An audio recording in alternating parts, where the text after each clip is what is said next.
apple you think looks good. Now using a sharp cutting knife, carefully cut the apple at a slight diagonal so that it slices right through the center of the apple core. While we're here, let's save 2 of the seeds because we'll be needing them later.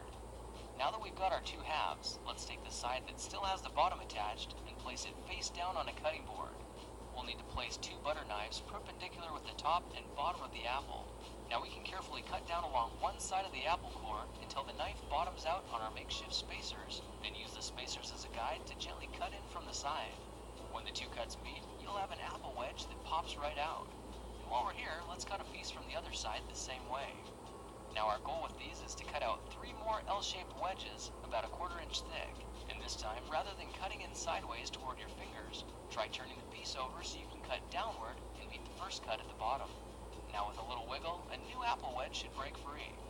If you repeat the process 2 more times, then stagger the pieces back together, the effect is a beautifully layered wing.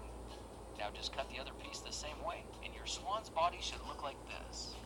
To make a place for the head, all we need to do is carefully cut into the front of the body and gently lift the pieces out to reveal a clean and fairly deep groove. At this point, we can go ahead and grab the other half of the apple and place it between the butter knives like before. But this time, we're just going to use them as spacers to cut an even slice off the bottom. You can see that repeating this process 3 or 4 times gives us a nice variety of shapes and sizes.